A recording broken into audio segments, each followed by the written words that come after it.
출애굽기 21장 28절부터 36절까지 말씀을 본문으로 해서요, 생명의 대가를 낼 것이요, 생명의 대가를 낼 것이요 라는 제목으로 말씀을 나누도록 하겠습니다.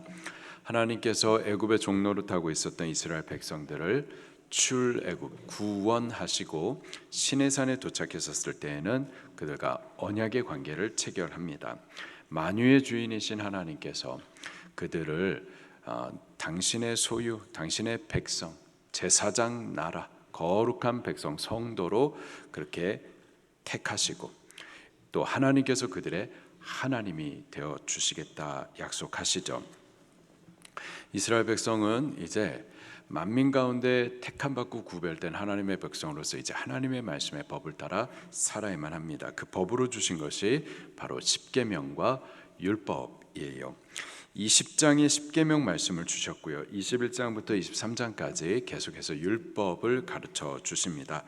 우리가 지난 본문에서는 종에 대한 법규, 그리고 사형에 해당하는 극악한 죄, 그리고 배상해야 할 죄에 대한 각각의 법규를 배웠습니다. 오늘 본문은요, 소유한 자의 책임에 관한 법규를 전해 주십니다. 우리가 교회 공동체 안에서 사는 동안에 의도하지 않은 사고들이 있을 수가 있어요. 우리가 조금만 더 책임을 지고 주의했었더라면은 발생하지 않을 수도 있는 사고들이 있습니다. 오늘 본문 말씀은요, 바로 그 사고들, 다시 말해서 사람이 부주의함으로 인하여서, 소홀함으로 인하여서, 단속을 잘하지 않음으로 인하여서, 책임을 잘하지 않음으로 인하여서 발생한 사고들에 대해 하나님께서 배상할 법을 정해 주십니다. 우리가 이 말씀을 통해서 한 세 가지를 보도록 할 건데요. 첫 번째, 부주의함, 책임, 그것을 소홀히 함으로 인해서 발생된 사고에 대한 하나님의 법의 판단이 무엇인지를 배우도록 할 겁니다. 적극적으로 의도하지 않았어요. 일부러 사고 나라고 한 건 아니었어요. 그러나 부주의함으로 인하여서, 책임을 소홀히 함으로 인한 발생한 사고에 대해서 하나님 일부러 그런 건 아니니까 하면서 죄 없다 그렇게 하지 않으십니다. 책임을 바로 하지 못한 죄에 대한 받을 형벌을 정해 주세요. 어떤 건지 같이 배우도록 하겠습니다. 두 번째로는 이 율법은 결국 예수 그리스도를 우리에게 예표해 주십니다. 이 율법을 통해서 예수 그리스도는 어떤 분이신지를 우리가 또 다시 배우도록 하겠습니다. 그리고 마지막으로 결국 이 법이 우리에게 가르치는 바는 책임의 문제예요. 책임. 우리가 소유한 것, 가진 것, 우리가 맡김받은 것들, 이건 다 책임이 뒤따른다고요. 소를 갖고 있으면은 그 소유한 자의 책임이 있습니다. 구덩이를 판 자, 구덩이를 팠기 때문에 판 자의 책임이 있어요. 책임을 바로 하지 못함으로 인해서 발생하는 문제들, 그에 대한 심각성에 대해서 가르쳐 주십니다. 그리고 오늘 우리들에게도 하나님께서 맡기신 것들이 있습니다. 맡기신 것이 있기 때문에 책임도 있어요. 성도들에게 맡겨주신, 소유하게 해주신 것들, 또 하고 있는 일들, 지위, 권한, 이 모든 것들에 대한 책임이 있습니다. 우리가 맡긴 것들은 어떤 것들이고 또 책임은 무엇인지 같이 또 배울 수 있기를 예수님 이름으로 축원합니다. 먼저요, 부주의함과 소홀함으로 발생하는 사고들이 있죠. 오늘 본문에서는 세 가지 경우를 제시해 주고 있습니다. 그리고 이에 대한 하나님의 법의 판단이 어떤 것인지 정해 주세요. 첫 번째 경우는 뿔로 받는 버릇이 있는 소, 이놈이 그 받는 버릇을 따라 사람을 쳐 죽게 한 경우 어떻게 해야 되는지를 말씀해 주십니다. 28절 말씀입니다. 시작. 소가 남자나 여자를 받아서 죽이면 그 소는 반드시 돌로 쳐서 죽일 것이요, 그 고기는 먹지 말 것이며 임자는 형벌을 면하려니와. 소가 사람을 받아 죽게 할 경우 사람을 친 그 소는 반드시 죽여야만 합니다. 비록 짐승이라 하더라도요, 죽게 한 그 생명의 핏값을 치러야만 하는 거죠. 12절 말씀에 보면 사람이 사람을 쳐 죽게 했으면은 그 사람은 반드시 죽여야 한다 말씀해 주셨는데, 그 법을 짐승에게도 적용함으로써 짐승도 하나님의 율법, 하나님의 법 아래 있음을 보여주십니다. 사람을 쳐 죽게 한 그 소는 반드시 죽여야만 하고요, 그 고기는 먹어선 안 됩니다. 피 흘린 죄를 범한 짐승이기 때문에 그 고기도 부정한 것으로 간주하는 거죠. 소가 사람을 쳐 죽인 사건은 우발적으로 난 사고이기 때문에 그 임자 소의 주인은 형벌을 면합니다. 그러나 그 소가 이게 그냥 우발적으로 한 번 있었던 사건이 아니라 사람을 뿔로 받는 버릇이 있었어요. 그래서 사람들이 그 소 주의를 시키십시오. 사람을 치지 못하도록 좀 단속을 하십시오. 그 개 좀 입막에 좀 하십시오. 자꾸 물고 위협을 주니 좀 주의하십시오라는 경고를 분명히 받았음에도 불구하고 주인이 단속하지 않음으로 인해서 발생할 수도 있는 사고에 대하여서 소홀히 여김으로 인하여서, 그래서 결국 사람을 쳐 죽게 했다면, 결국 사람을 물게 했다면, 그러면 그 사고의 책임은 주인에게 있는 거예요. 우리 개는 안 물어요. 우리 개는 안 물어요. 안 물지 어떻게 알아요?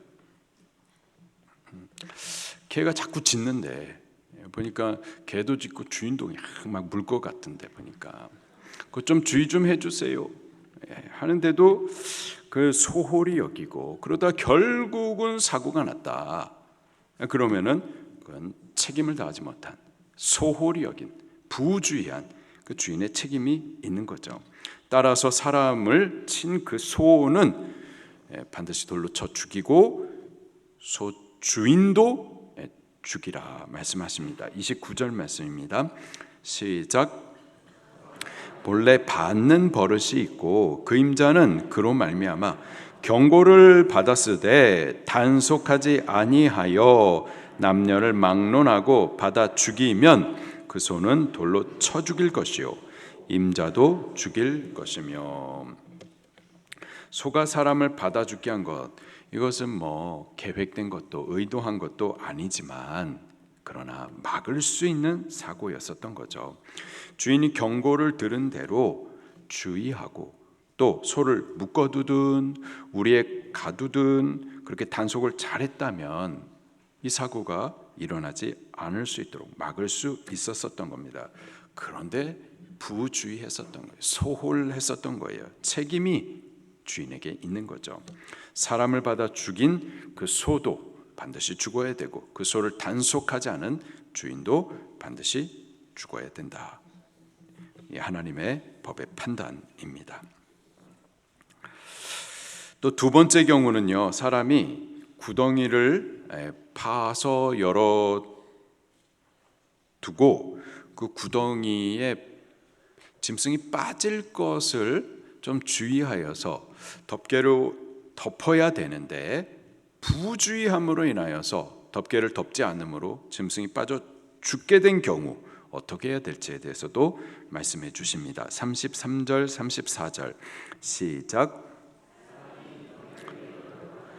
구덩이를 파고 덮지 아니하므로 소나 나귀가 거기에 빠지면 그 구덩이 주인이 잘 보상하여 짐승의 임자에게 돈을 줄 것이요 죽은 것은 그가 차지할 것이니라.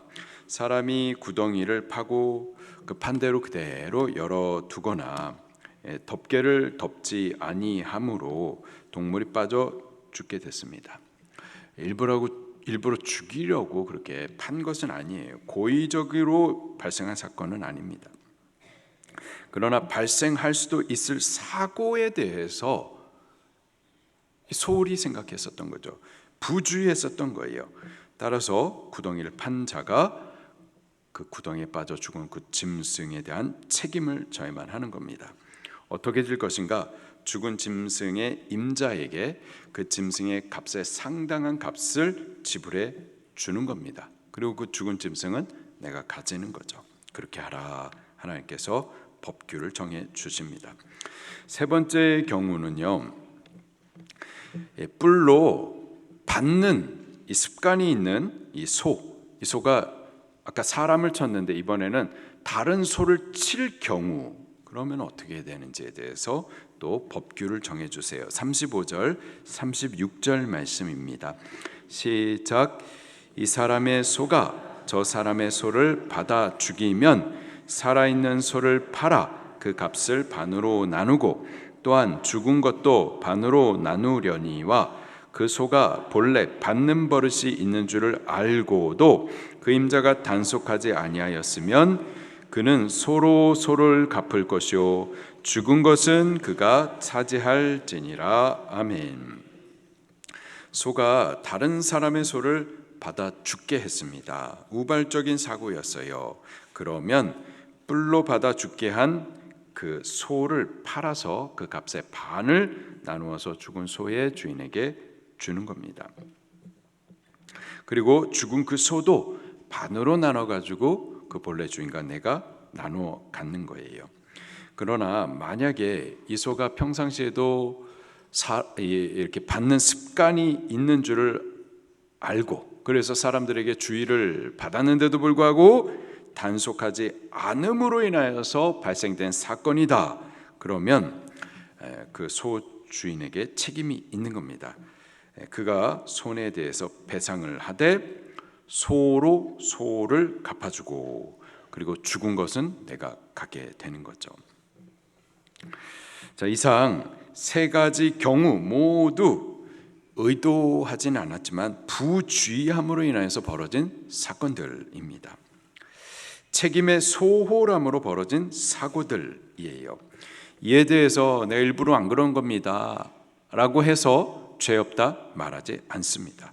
소홀함과 부주의함으로 발생한 사고가 다른 사람의 재산, 다른 사람의 생명에 큰 위협이 되기 때문에 분명히 죄인 거죠. 우리가 보통 적극적으로 행한 일, 곧 다른 사람을 상하게 하려고 의도한 죄에 대해서는 그 받을 형벌에 대해서 그건 뭐 당연하다 여기지만 본인의 소홀함과 부주의함으로 발생한 사고에 대해서는 그렇게 크게 여기지 않아요. 뭐 실수다, 뭐 그럴 수도 있지 하면서 가볍게 넘어가려는 경향들이 있습니다. 내가 의도하지 않은 거니까, 내가 뭐 실수할 수도 있는 거니까. 그러나 내 입장 말고요, 내 입장 말고 나의 부주의함과 소홀함으로 인해서 다른 사람, 그의 생명, 그의 재산에 피해를 주고 상하게 할 것에 대해서 우리 생각을 하셔야만 하는 거죠. 적극적으로 범한 죄는 아니지만 소홀함과 부주의함 역시 죄 아니라 라고 하나님 말씀하지 않으십니다. 소홀함과 부주의함으로 인해 사고를 낼 경우, 그래서 다른 사람에게 상해가 있는 경우 이에 대한 하나님의 판결은 공의롭습니다. 어떻게 판결하시느냐? 똑같이 그 피해를 당하도록, 똑같이 상대의 아픔을 당하도록 그렇게 체험해 보게 하는 겁니다. 그래서 구덩이에 빠져 소나 가축이 죽게 되면은 그의 소 값을 임자에게 주고 또 그는 죽은 소를 갖는 거예요. 그렇게 함으로 그 원래 소주인의 상한 마음을 나도 체험해 보는 겁니다. 소값을 지불하고 죽은 소를 갖게 함으로 피해자 그의 아픔을 나도 공감하도록 하는 거죠. 또 소가 받는 버릇이 있음을 알고 있으면서도 단속하지 않아서 다른 사람의 소가 죽게 되었을 때 역시 그 속값을 지불하고 그는 죽은 소를 갔습니다. 그래서 피해 당한 자의 아픔을 동일하게 체험해 보는 거예요. 그래서 내가 나 자신을 아끼듯 다른 사람도 좀 아끼고 다른 사람도 배려하고 그렇게 함으로 공동체 안에서 서로 사랑하면서 서로 지켜주고 서로 살아가도록 하게 하시는 것이 바로 하나님의 이 율법의 의도인 거죠. 사람의 부주의함으로 다른 사람의 재산, 곧 소나 짐승을 상하게 하거나 죽게 한 경우, 그런 경우는 손해를 배상하면 됩니다. 자, 그러나 만약 사람을 죽게 한 경우 어떻게 될까요? 그 사람도 동일한 슬픔을 체휼해 보셔야만 하는 겁니다. 어떻게 해요? 눈은 눈으로, 이는 이로, 손은 손으로, 생명은 생명으로. 나의 부주함으로 인하여서 사람이 죽었다. 그러면은 그 생명을 생명으로 체휼해야만 하는 거예요. 나의 부주함으로 사람이 죽었으니 나도 반드시 어떻게 될까요? 죽어야만 하는 거죠. 자, 바로 이 경우 하나님께서는 이 사망의 형벌에서 건짐 받을 수 있는 방법을 마련해 두셨습니다. 생명은 생명이기 때문에 너도 반드시 죽어야만 한다. 근데 죽게 하는 것이 하나님의 율법에 목적이 있는 것이 아니라 서로 살게 함에 목적이 있는 거였거든요. 부재함으로 인해서 내 소가 사람을 쳐 받아 죽였는데, 그래서 그의 아픔을 나도 같이 체험하기 위해서 나도 죽어야만 하는데, 근데 죽는 것 자체는 하나님의 뜻이 아니기 때문에 죽지 않고 살 수 있는 한 방법을 마련해 두셨는데, 그 방법이 곧 속죄금입니다. 30절 말씀을 같이 읽겠습니다. 시작. 속죄금을 부과하면 무릇 그 명령한 것을 생명의 대가로 낼 것이요. 31절. 아들을 받든지 딸을 받든지 이 법규대로 그 임자에게 행할 것이며, 32절. 소가 만일 남종이나 여종을 받으면 소임자가 은 30세겔을 그 상전에게 줄 것이요, 소는 돌로 쳐서 죽일지니라. 속죄금, 죄를 속하는 값을 말합니다. 속죄금을 지불하면은 죄는 속하여지고 받아야 될 형벌은 면하게 되는 거죠. 그래서 생명의 보전을 받는 겁니다. 생명의 구원을 받을 수가 있는 거예요. 바로 이 속죄금은 누구를 예표해 주는 것 같으세요? 우리의 죄를 사하시고 죄의 형벌을 면하여서 생명을 보존받도록 구원해 주신 예수 그리스도를 예표해 주는 겁니다. 이렇게 율법은 결국 우리에게 보여주시는 자가 예수님인 거예요. 우리가 율법을 지킴으로 구원을 받는 것이 아니라, 우리는 의도하지 않는데 자꾸 죄를 범하고 또 죄의 형벌을 면할 수가 없어요. 결국은 율법대로라면 우리는 죽어야만 하는 자인데, 그러나 결국 율법이 우리에게 가르쳐 주시는 분은 죄인 우리를 그 죄에서부터, 형벌받아야 될 우리를 그 형벌에서부터 건져내시는 구원자 예수님을 보게 해 주시는 겁니다. 죄 없으신 예수님께서 죄의 형벌을 받아 십자가에서 죽으심으로 우리를 위한 속죄금이 되어 주셨어요. 우리가 범한 죄를 속하시고 우리가 받아야 될 형벌을 면하게 하시려고, 생명을 건져 주시려고 그가 우리를 위한 속죄금이 되어 주신 겁니다. 그가 친히 죄값으로 십자가에 팔리셔서 존귀하신 피로 생명의 값을 지불하셨습니다. 사망의 값을 사망으로 지불하심으로 우리의 모든 죄를 속하셨고, 형벌을 받으심으로 우리가 받아야 될 그 죄의 형벌을 면하게 해 주신 거죠. 예수님 그분은 우리를 구원하시기 위해서, 우리 죄 사하시고 형벌 면케 해 주시기 위한 속죄금, 대속물이 되어 주신 겁니다. 예수님 스스로도 이 땅에 그가 오신 목적에 대해서 이렇게 분명히 말씀해 주세요. 마태복음 20장 28절에 인자가 온 것은 섬김 받으려 함이 아니라 도리어 섬기려 하고 자기의 목숨을 많은 사람의 대속물로 주려 함이니라. 대속물, 대신 죄를 속하기 위해서 죽음으로 바쳐지는 제물, 대신 죄를 속하기 위해서 죽음으로 바쳐지는 그 값, 속죄금인 거죠. 예수님은 대신 죄를 속하시기 위해서, 그리고 죽음으로써 그 죄값을 지불하시기 위해서 이 땅에 우리를 찾아와 주신 겁니다. 우리의 죄값을 지불하시기 위해서. 그 죄값이 뭔데요? 사망이죠.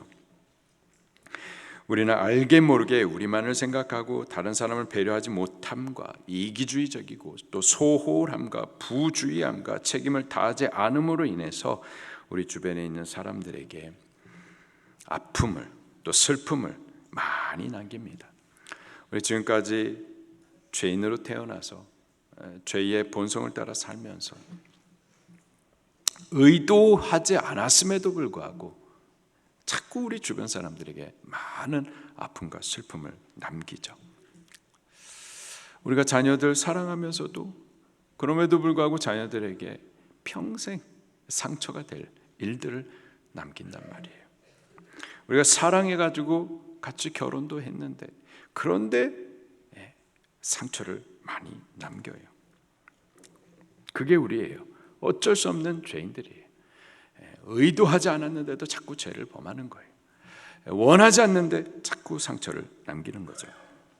자, 그리고 그 죄로 인하여서 우린 결국 하나님 앞에 죄 형벌, 심판을 받아야만 돼요. 자, 그러나 우리를 위해서 대신 그 죄값을 지불하신 분이 계시다. 이 사실 우리 기억하셔야만 합니다. 그 예수 그리스도께서 대신 지불하신 그 피 값을 우리 기억하셔야만 하는 거예요.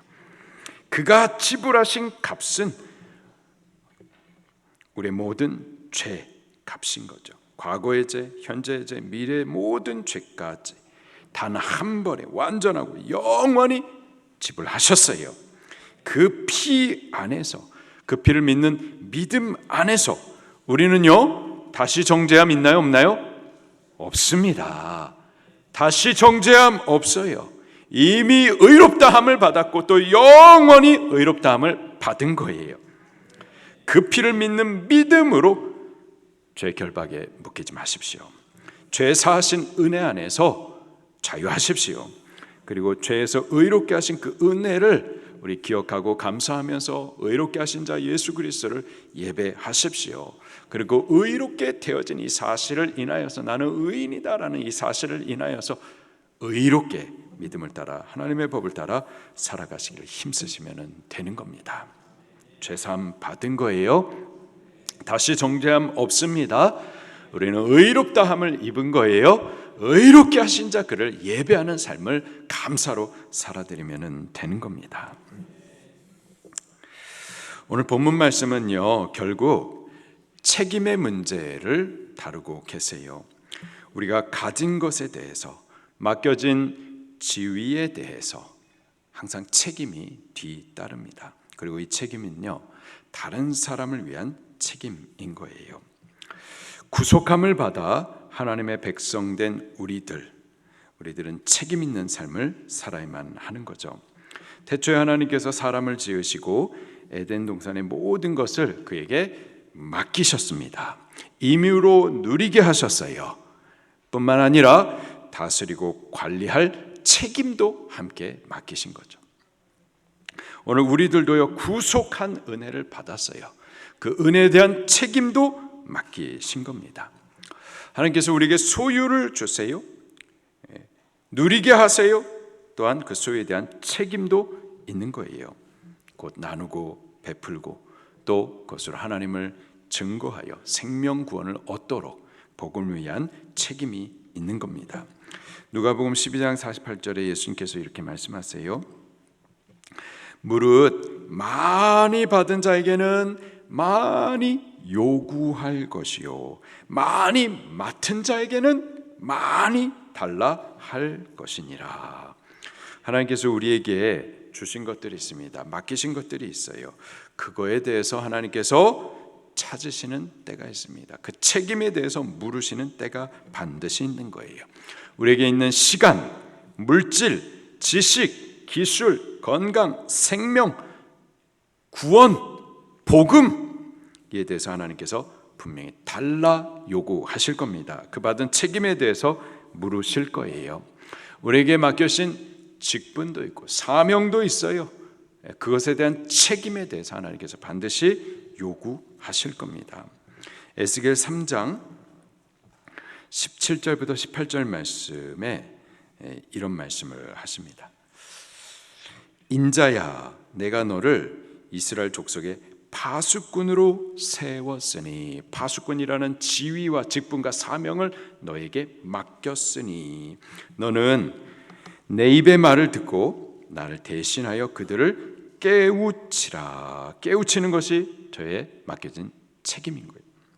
가령 내가 악인에게 말하기를 너는 꼭 죽으리라 할 때 내가 깨우치지 아니하거나 말로 악인에게 일러서 그 악한 길을 떠나 생명을 구원하라 이렇게 하지 아니하면, 그 책임을 다하지 아니하면 악인은 그 죄악 중에 죽으려니와 내가 그 피값을 너 손에서 찾을 것이라. 우리가 받은 복음의 말씀, 우리 받은 구원, 이것은 우리가 복을 받고 구원의 생명을 누리는 것뿐만이 아니라 다른 사람의 생명에 대한 책임도 반드시 있는 거예요. 알면서도 나를 구원해 주신 이 복음이 저 사람도 구원해 줄 것이라는 이 사실을 알면서도, 내가 죄인이고 복음 없이는 지옥 가야 된다라는 이 사실을 알면서도, 마찬가지로 저 사람도 내가 복음을 주지 않으면은 지옥 가야 된다라는 그 사실을 분명히 알면서도 책임을 소홀히 해가지고 한 사람의 영혼을 죽게 했다. 하나님께서는 우리에게 계속해서 경고해 주시고 그 경고를 우리가 받았음에도 불구하고 영혼을 소홀히 여겨가지고 결국 그로 죽어 사망을 당하게 했다 하면은 그 영혼에 대한 책임을 하나님께서 우리에게 물으신다라는 거예요.